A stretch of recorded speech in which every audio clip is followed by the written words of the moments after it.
রূপপুর পারমাণবিক কেন্দ্রের ভুয়া তালিকা দিয়ে প্রায় 28 কোটি টাকা লোপাটের অপচেষ্টা চালানো হয়েছিল। 2017 সালের নভেম্বরে এ নিয়ে মাছরাঙা টেলিভিশনে একটি অনুসন্ধানী প্রতিবেদন প্রচারিত হয়, যেখানে মুক্তিযোদ্ধা সেলিম প্রভাবশালীদের বিরুদ্ধে কথা বলেছিলেন।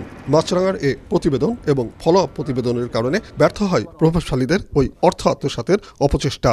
সরকার স্থগিত করে দেয় ওই অর্থ বরাদ্দ। কৃষক যেটা তালিকা করেছে আপনার এখানে 28 কোটি টাকা কমপ্লিটলি 100% ভুয়া, 100% ভুয়া। এখানে কোনো ক্ষতিগ্রস্ত কৃষকের নাম নেই। মুক্তিযোদ্ধা সেলিম এ অনিয়মের বিরুদ্ধে সোচ্চার ছিলেন। স্থানীয় মুক্তিযোদ্ধা ও সুশীল সমাজের ধারণা এ কারণেই প্রাণ দিতে হয়েছে তাকে। এই ক্ষতিপূরণের টাকা একটা শ্রেণী যারা কুক্ষিগত করে নিয়েছে, অরিজিনাল যে জমির মালিক কৃষক যারা, তারা কিন্তু পায়নি। এইটার প্রতিবাদ সেলিম করতো সবসময়ের জন্য। একটা হয়তো চাষের তাকে কোনোরকম বোধহয় 1,50,000 টাকা দিয়ে সান্ত্বনা দিয়েছে, আর 49টাই আছে ভুয়া।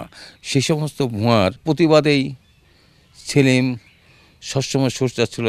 রূপপুর পারমাণবিক কেন্দ্রের কঠোর নিরাপত্তা বেষ্টনীর পাশেই এ হত্যাকাণ্ডে বিস্মিত অনেকেই। প্রতিবাদে ফেটে পড়েছেন মুক্তিযোদ্ধা সহ স্থানীয়রা।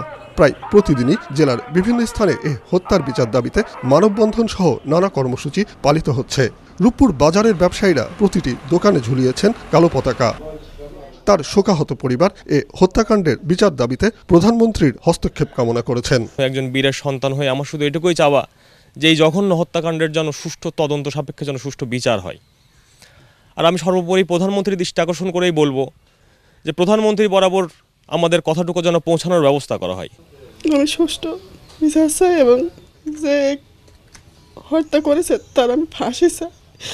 এ ঘটনার জন্য পুলিশ প্রধান সন্দেহভাজন হিসাবে আব্দুল্লাহ হেল বাকি ওরফে আরজু বিশ্বাস নামে এক যুবলীগ কর্মীকে একটি রিভলভার সহ আটক করেছে। আসামি আরজুকে ধরেছি আমরা। তার 7 দিনের রিমান্ড গতকালকে মঞ্জুর হয়েছে।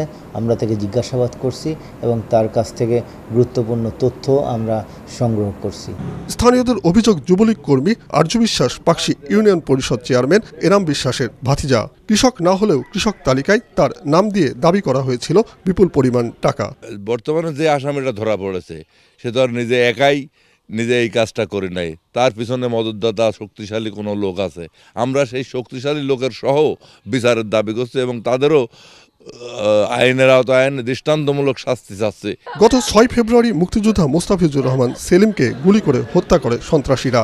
এ হত্যাকাণ্ডের সাথে জড়িতদের গ্রেপ্তার ও দৃষ্টান্তমূলক শাস্তি দাবি করেছেন এলাকাবাসী সহ মুক্তিযোদ্ধারা। উৎপল মির্জা, মাছরাঙা সংবাদ, পাবনা।